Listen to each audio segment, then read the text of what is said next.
तो hello dear, आप लोग कैसे हैं। तो उम्मीद करता हूं कि आप लोग अच्छे होंगे। तो मैं आज आप लोग को वर्गमूल निकालने के लिए सिखा रहा हूं। आप लोग तो जोड़ा वाला संख्या का वर्गमूल निकाल लेते हैं, लेकिन बिना जोड़ा वाला संख्या का वर्गमूल निकालने में आप लोग को बहुत कठिनाइयां होती है, क्योंकि हम लोग जानते हैं कि 16 का वर्गमूल 4 होता है, 9 का वर्गमूल 3 होता है। लेकिन हम लोग को जैसे 9 का वर्गमूल हम लोग को कोई पूछेगा तो इसका वर्गमूल हम लोग निकाल लेते हैं। क्या निकाल लेते हैं कि 3 इंटू 3 निकाल लेते हैं। तो जोड़ा जिसका मिलता है ये क्या आ जाता है 12, यानी 9 का वर्गमूल 3 निकल गया।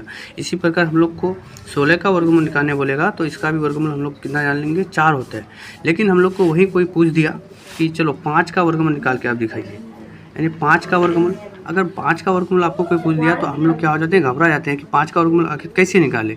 5 का वर्गमूल तो कुछ होता नहीं है, क्योंकि 5 का वर्गमूल पॉइंट में निकलेगा। तो हम लोग इसी में क्या होते हैं, इसको सॉल्व नहीं कर पाते हैं। तो आज दोस्तों मैं आप लोग को इसको बहुत इजी ट्रिक से मैं आप लोग को वर्गमूल निकालने के लिए सिखा रहा हूँ, और आप लोग देख सकते हैं। देखिए तो दोस्तों क्या बोला है, √5 का वर्गमूल निकालने बोला है। तो √5 का जो वर्गमूल निकालने बोला है, तो सबसे पहले हम लोग इसके नज़दीक वाली संख्या में जाएँ, जिसका वर्गमूल हम लोग अपने मुँह से यानी क्या करते हैं, अपने से निकाल लेते हैं। तो √5 का नज़दीक वाली संख्या क्या हो गया दोस्तों, जैसे हम लोग 4 में आते हैं तो 4 भी हो जाता है, और 9 में जाते हैं तो 9 भी हो जाता है। चलो हम लोग 4 में आते हैं दोस्तों, तो इसका नज़दीक वाली संख्या 4 हो गया, तो √4। अब देखिए दोस्तों आखिर इसमें क्या जोड़ेंगे, जो यहाँ 5 आएगा तो इसमें हम लोग क्या करते हैं, 1 जोड़ेंगे तो 5 आ जाता है। अब क्योंकि इसका हम लोग नज़दीक वाला जो भी संख्या लेंगे घटा करके या जोड़ करके हम लोग को इस संख्या को लाना है। तो यहाँ 5 है तो 4 और 1 जोड़े तो 5 हो गया। तो हम लोग जानते हैं दोस्तों कि √4 का वर्गमूल होता है 2, और प्लस में क्या हो जाता है, 1 हो जाता है।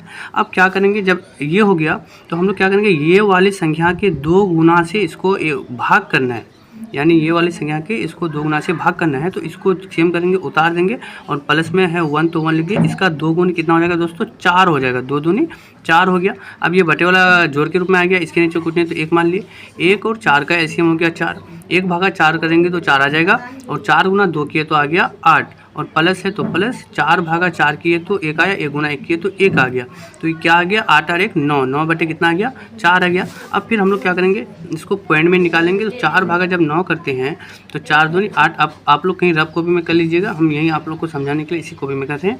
तो 4 दूनी 8 हो गया, 9 में 8 गया, 1 आ गया। अब नहीं चला, यहाँ 0 यहाँ गया, उतर गया, पॉइंट उतर गया। तो फिर हो गया 4 दूनी 8 हो गया। तो फिर 10 में 8 जाएगा, क्या होगा 2। अब फिर नहीं चला, यहाँ 0, फिर 4 दूनी 8, यानी इसका वर्गमूल क्या निकल जाएगा दोस्तों, 2.22। यानी इसका वर्गमूल निकल गया क्या, √5 का वर्गमूल निकल गया 2.22, इसका वर्गमूल निकल गया। इसी प्रकार और एक मैं आप लोग को एक संख्या समझा रहा हूँ। अब जैसे हम लोग ले लें कितना, 14, √14 का वर्गमूल आप लोग देख सकते हैं कि रूट आपकी इसका नज़दीक